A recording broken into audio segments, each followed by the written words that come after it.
আর এরপর যে খবরে নজর রাখবো, শপথ জটে রাজ্যপালকে ডেডলাইন কুণাল ঘোষের। সোমবার দুপুরের মধ্যে শপথ জটিলতা মেটাতে হবে, না হলে মঙ্গলবার দিল্লির হোটেলের অপ্রকাশিত গল্প ফাঁস, হুঁশিয়ারি তৃণমূল নেতা কুণাল ঘোষের।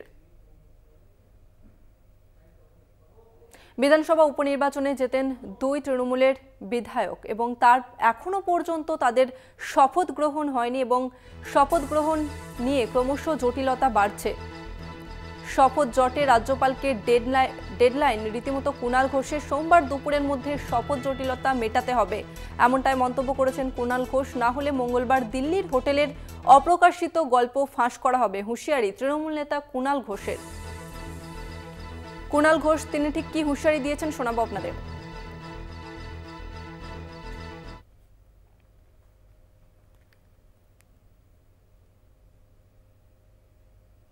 তার চেয়ারের প্রতি পূর্ণ সম্মান রেখে বলছি, তিনি আমার থেকে বয়সে বড়, তার সঙ্গে আমার ব্যক্তিগতভাবে পরিচয় আছে, আমি ব্যক্তিগত সৌজন্য রক্ষায় বিশ্বাসী, কিন্তু আমার দলের দুই বিধায়ককে যদি হয়রানি চলতে থাকে, সোমবার বিকেল ৩টের মধ্যে যদি এর জটিলতার অবসান তিনি না করেন, তাহলে কিন্তু মঙ্গলবার untold story of hotel Taj palace new Delhi এটা কিন্তু সামনে আসবে।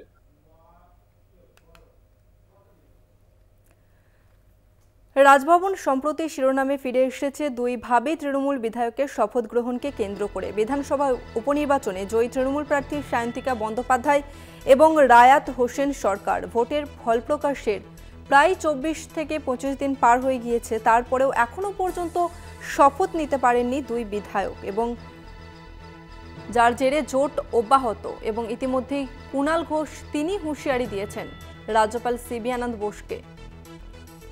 শপথ জটে রাজ্যপালকে ডেডলাইন কুণাল ঘোষের।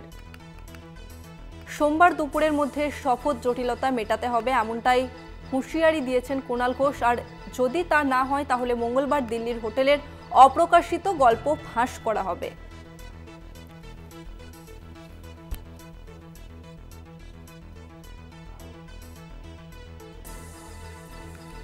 আমাদের সঙ্গে রয়েছে এই মুহূর্তে বিজেপি নেতা রাহুল সিনহা। রাহুল বাবু, আপনাকে কলকাতা টিভিতে স্বাগত।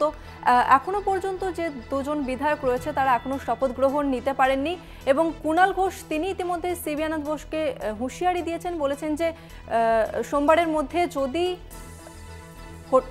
মধ্যে যদি দিল্লি হোটেলের অপ্রকাশিত গল্প ফাঁস করে দেয়া হবে, এমনটাই মন্তব্য করেছেন কুণাল ঘোষ। কি বলবেন?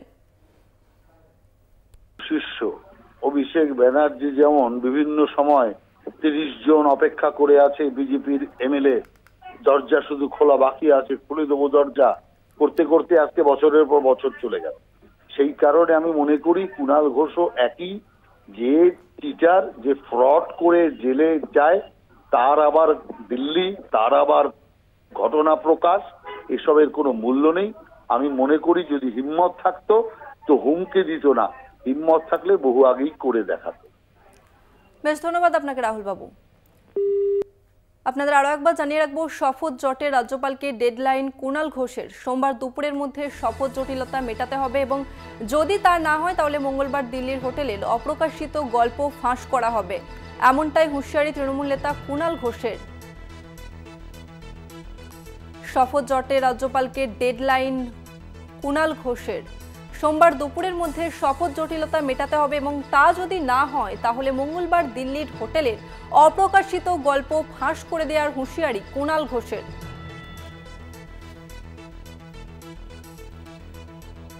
রাজভবন সম্প্রতি শিরোনামে ফিরে এসেছে দুই ভাবী তৃণমূল বিধায়কের শপথ গ্রহণকে কেন্দ্র করে। আরো একবার শোনাবো আপনাদের কুণাল ঘোষ তিনি ঠিক কি হুঁশিয়ারি দিয়েছেন।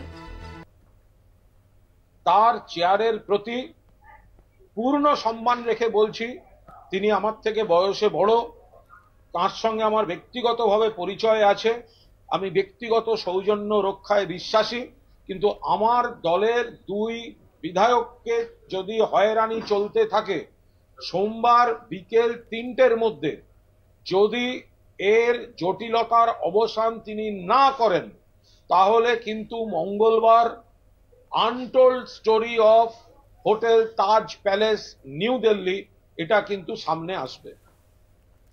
আপনারা কুণাল ঘোষের মন্তব্য শুনলেন। বিধানসভা উপনির্বাচনে জয়ী তৃণমূল প্রার্থী সায়ন্তিকা বন্দ্যোপাধ্যায় এবং রায়াত হোসেন সরকার ভোটের ফল প্রকাশের প্রায় 24 দিন পার হয়ে গেলেও এখনও পর্যন্ত শপথ নিতে পারেননি এবং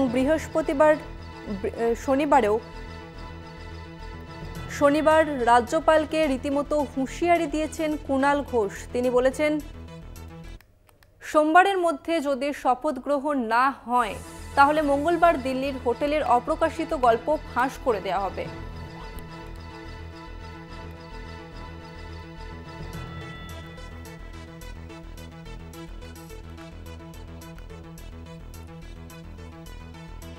সোমবার দুপুরের মধ্যে যদি শপথ গ্রহণ না হয় তাহলে মঙ্গলবার দিল্লির অপ্রকাশিত হোটেলের গল্প ফাঁস করা হবে, এমনটাই হুঁশিয়ারি রাজ্যপাল সিবি আনন্দ বোসকে কুণাল ঘোষের।